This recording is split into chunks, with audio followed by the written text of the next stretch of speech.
Pirate Software just admitted that he's wrong.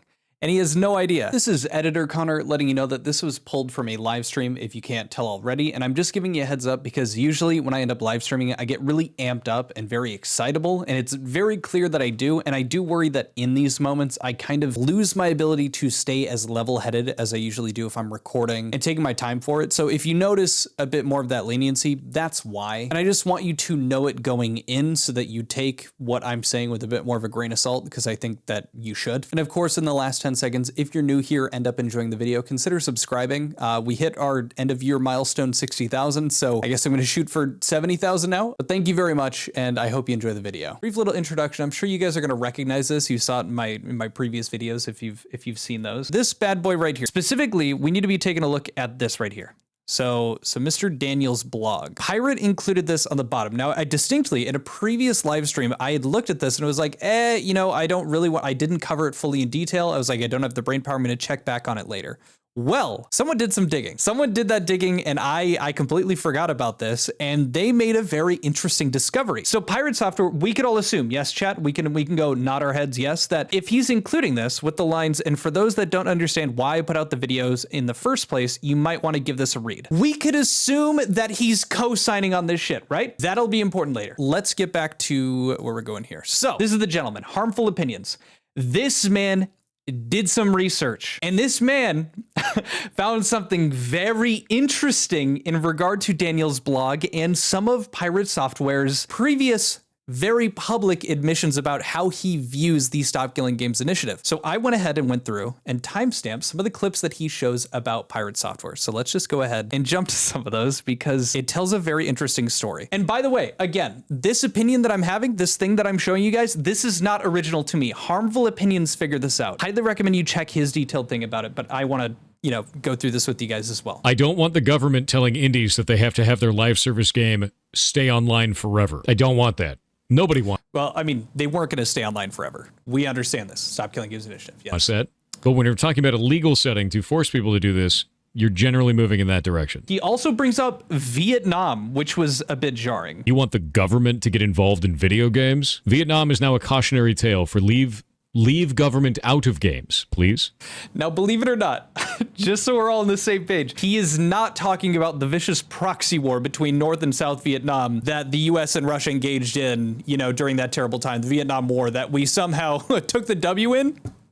He's not talking about that. He's talking about, and I actually pulled up an article just to show you guys what we're talking about here. Steam was banned in Vietnam. Primary reason is related to regulatory compliance issues. So he's referencing that government overreach had caused Steam to be banned because they have these really strict criteria for censoring content. Don't get too tripped up by Pirate referencing Vietnam and that being a government overreach, because somehow it has happened twice. But moving on, okay, we've got that out of the way. So we're just trying to set the backdrop that yes, okay, Pirate is not super okay with the government getting into video games. He doesn't like video games getting impacted by the government because the government is going to do what? A shitty job. If you think the government can manage anything, you haven't been around long enough. Legitimately. That is a terrifying prospect. Letting the government get into video games is a terrible goddamn idea. Out of curiosity for everyone here, what can we assess? What would you guys assume is Pirate Software's belief about how much the government is impacting video games right now? Based on the clips you have seen, what are your thoughts about how Pirate Software is viewing government? Are they really into video games right now? Or would you say based off of what he's saying, his assumption is that the government is not really in video games right now? They haven't really set up a lot. I may be leading you to the watering hole here. There's more. He's implying, and this is the point that Harmful Opinions is making. It is very clear based off of what he's talked about. Again, this is not an original thought. Harmful Opinions came up with this. He is not, based off these clips, he's assuming that there is not a lot of government involvement with video games, and that's the issue, right? Because the initiative is so vague, that can create a lot of issues when you're setting precedent. precedent. You'll remember that. It's going to be in a clip later. But that's the important part. That is the foundation for Pirate Software's arguments. So all the clips that I just showed you, those were before the Stop Killing Games initiative went live. The Stop Killing Games initiative goes live back in August, right? And then this is one of the clips that I just referenced. It is incredibly vague and will damage all live service games. It's incredibly vague. You guys were typing that in chat, remember? It is incredibly vague and will damage all live service games. It will damage all live service games because it's setting that precedent. Do we remember it's setting the precedent? Well, let's just jump right to that clip here at 5 minutes in his video here. Easy to say like, oh, you know, that'll get worked out down the line. But we're dealing with government here. If we're going to be putting up these types of ideas specifically in front of government, we need to be calling out the right issues, especially if you don't have precedent set. Because now you're going to be setting precedent on something that doesn't make any sense with people that may not understand the nuance of our industry. You would ascertain based off of how he is describing this and how he is talking about it, that he is expecting that the Stop Killing Games initiative would be setting the precedent, that nothing else lay in its path. We are setting the groundwork. Again, correct me if I'm wrong. This will be cut down into a video. If you disagree with me, do it in the comments. I am so willing to have the argument. I know I'm kind of doing it a bit more as a show right now, but let's keep going. The government is incompetent, and this precedent means a lot because they're incompetent. Let's also jump to where he agrees with Ross about the law being unclear. And this is all of the evidence that Harmful Opinions is using to support his argument that we're about to hit. Stop Killing Games. So this is Europeans Can Save Gaming. That was the original video that he put out, remember? EU law is already unclear on a lot of this practice anyway. And that's dangerous. If we're going to be setting precedent, which could change the way that law works all the way down the road, then we need to be sending the right message. So right there, he's agreeing with Ross. This is the only time you'll ever see it. He's agreeing with Ross. He is engaging in the conversation on the presupposition, on the pretense that he is talking to him about the same thing, being that it is unclear right now, being that the way that government has addressed this part of video games is unclear. This is literally all of the evidence building up to it. And now let's show that tweet again. You guys remember Daniel's blog. It's specifically here. Let's pop back to it. So, and for those that don't understand why I put out the video in the first place, you might want to give this a read. And now we have Daniel's blog. The first thing that I had noticed when I had first watched this is free to play the cherry on top. And this guy bitching about free-to-play games being included in the thing. And I was like, that's dumb. That doesn't make sense. I understand he's talking a bit about the microtransactions, but it was the way that this guy was setting it up, saying the EU Consumer Protection has already published principles requiring, you know, these things. He's acting like there's already precedent set and acting like that's enough when we're like saying, hey, that's not enough. That's not okay. But regardless, that was just my first glimpse at it, okay? This is the part that Harmful Opinions really dug into. Ross Scott's undefined law delusion. The most maddening aspect from Mr. Daniel here of this campaign is Ross Scott's central claim that the law wasn't written for the situation and that laws are undefined or contradictory. This is complete nonsense. The laws are not undefined. They're comprehensive and they clearly favor publishers. The EU Information Society Directive explicitly protects DRM system. Consumer protection laws require disclosure. Copyright law establishes clear hierarchies where intellectual property protection takes precedent over consumer convenience. Now, does this sound like an argument that was just being made that you just heard in four, five separate clips? That Pirate was agreeing that the laws were undefined, that the laws were unclear. That doesn't sound like the argument Pirate was making. This actually sounds like a completely different argument altogether, but it's on the same side as Pirate. So suddenly we're on the same side. So suddenly, yeah, that's what I was saying this entire time.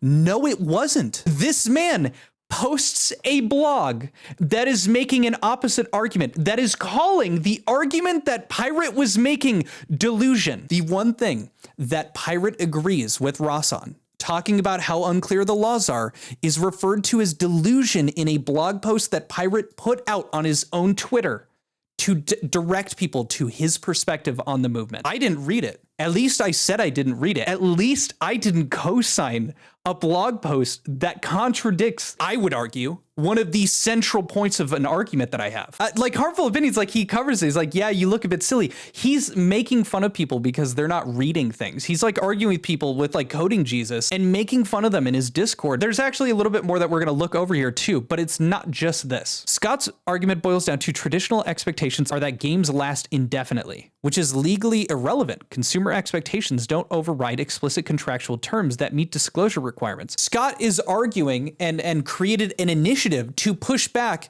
and potentially have policy change. I don't think that this guy understands that quite necessarily, but yeah, that's the fucking point of the initiative, is to see change. I don't know if you guys know this either. Maybe some old heads out there that know what Coney 2012 was, or that lived through that time. I was like 11. Do you guys remember playing on the PlayStation 2? There's no copyright infringement if you're gonna go and boot up Crash Bandicoot on the PlayStation. Is someone here getting shot on sight when they boot up an old Jack and Dexter? Is that happening to you guys? Or do we think that maybe as time has progressed and we move to more online, storefront, they changed the policy.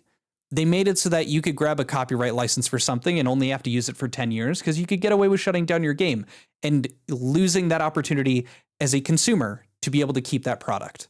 And now it's cheaper for corporations. Do you think that maybe, perchance, with something like the Stop Killing Games initiative, we could open that door back up and have a conversation and get it to a place where, people that are selling these copyright licenses might have to go and start doing what they did in the first place, which is give those licenses indefinitely so that the expectation exists like it used to, that when you purchase a game, you own it and you get to play it until your fucking PlayStation breaks, until the CD stops working. Maybe that's the goal. This is my favorite part. So the argument that Pirate is making, it goes completely against the Daniel blog post, right? Let's see the other point that he makes immediately after that. I hope you get everything you asked for and nothing you wanted.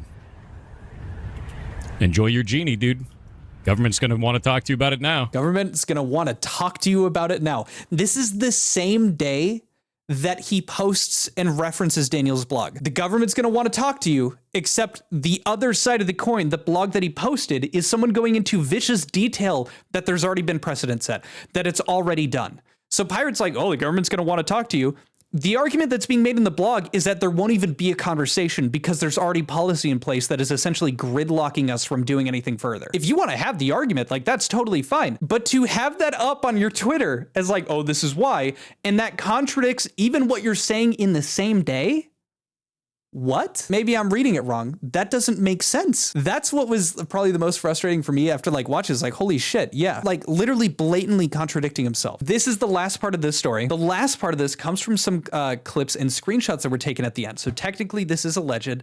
I tried to do some researching myself from people that I talked to. They weren't able to get these either. It looks like that Pirate deleted these. For those who don't know, he had a Stop Killing Games initiative, part of his Discord from what I've heard. He said he was nuking it in 72 hours. Some of this stuff was from that, but we got screenshots. I'm sure you guys remember, have you guys heard that Video Games Europe, which is a collection of those big video game companies, they made a response to the Stop Killing Games initiative. So they had a PDF too. I didn't see this PDF, but I found it very interesting. So this is what is being shown. Tell me this is fake. But supposedly, in response to someone saying the VGE statement more or less paraphrased Thor's video, he said, yep. So my favorite part was the VGE statement that more or less paraphrased said video. Yep, because I know what I'm talking about and always have.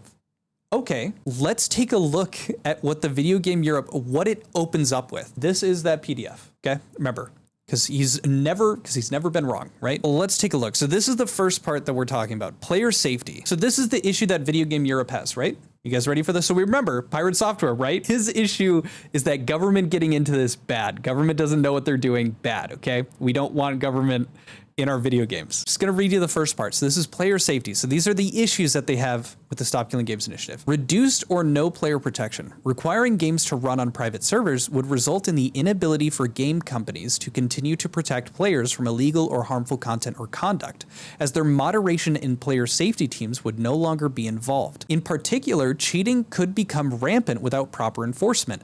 Reporting systems designed to allow players to flag problematic content and behavior to game companies would no longer operate as intended or would have to be disabled entirely. This is my favorite. While simultaneously frustrating the ability for EU digital services coordinators to act against such content. It sounds like they're scared that on a government side of things, they won't be able to get in touch. They won't be able to stop these things. Frustrating the ability for EU digital service coordinators to act against such content. Wow, almost like if the Stop Killing Games initiative happens, in that process, like end of life care, in that process of the end of life functional playable state, it will be less hands-on. It won't allow the government overreach. They're scared of that and they're framing that as a security risk. Think like plutonium. You guys have heard of that. It's a Call of Duty Black Ops like service thing that they set up, because if you tried to run the actual servers from Black Ops 2, like the Activision ones, your computer could get hacked into. Plutonium was created. It was a community created thing, which Activision or Treyarch, one of the two, tried to cancel, that essentially had a new, anti-cheat system, had a new anti-hack system to actually safeguard the players of the games, because the developer gave up on it, because they stopped securing it. Just to clarify, right? The thing that we were just shown where Pirate is saying, yep, because I know what I'm talking about and always have, in regard to the VGE statement paraphrasing his video. It didn't paraphrase his video. Matter of fact, the first line in it talking about the safety is directly combative to Thor's argument, being that government should be kept out. They're actually disagreeing with that, and they're scared of it. Isn't the most charitable take on what PS is saying, the issue isn't that you don't own your games, it's actually that the game devs don't own the games. That is an argument that he's never made, but I think is a great argument. I think that's a great point. I think that's been addressed a couple of times though too. Yes, Artemis, that is spot on. That is something that's been talked about where we're assuming. Matter of fact, we actually talked about it with Jack Vania. You guys can check out the interview that I had with him. It's probably like, I don't know, 8 videos ago. I had an interview with Jack Vania. We talked about that we're assuming that the free market is going to have to step in regard to, so let's say these regulations go into play for the Stop Killing Games initiative. These copyright licenses that, game developers have been able to use, let's say for a car game, like The Crew, or like Need for Speed, they purchase a license for 10 years because they expect that they don't have to do an end of life. And so they only have to do the 10 years. Well, now let's say Stop Killing Games initiative is in effect. They're like, hey, we need to purchase these licenses. And at the end of at the end of its life, we need to leave the game in a functional playable state. There may be a copyright person that's like, we are not in line with the Stop Killing Games initiative. We're not in line with those policies. So we can't offer that. What is going to stop someone else from saying, we are going to allow that. We will take your money, because there is money in video games. Just because this might change that on the back end doesn't mean that they aren't going to adapt. They're saying like, oh, it's going to be so hard. It's going to be so tough. They have the money to do it. Like, it's not like a question of that, especially like if we're talking about indie developers by and far are not going to be the people that are going to be purchasing licenses for like a Ferrari in their car, or in their game. And maybe that's actually painting broad strokes. I might be out of my depth here saying that. I can't speak to how often indie developers are purchasing licenses that are on a deadline. I just don't hear it very often. Usually it's AAA because they're working with actual brands. My favorite part is like, as this comes to a close, again, Harmful Opinions, if he doesn't like script his videos, they're just really fucking well done. I feel like I'm nowhere close to this guy's storytelling. This is how he closes out this video. Right? Please keep the government away from video games. Over there, doing whatever it is that they're doing over there, away from video games. Don't you think that the Stop Killing Games initiative is literally an attempt to restrict the government and prevent them from doing what they have been doing? Like, you guys saw the screenshot of the Blizzard rules where like they can, for any reason or no reason at all, take away your access to a game. The government's already here. They've already stuck their dirty ass fingers, and haven't washed them in years, into our sweet, sweet video games and our ability to keep those video games. Stop Killing Games initiative is saying, hey, let's reel that back. Wash your fucking hands. Let's actually get back some of what we had already had, even just like 10, 20 years ago. And that brings us to a close for this video. I hope you enjoyed it. Tomorrow we're going to be going over the legal argument that some people are saying that maybe Pirate Software can get sued. We'll look forward to that for the next upload, and I'll see you guys later. Adios. Peace. Bye.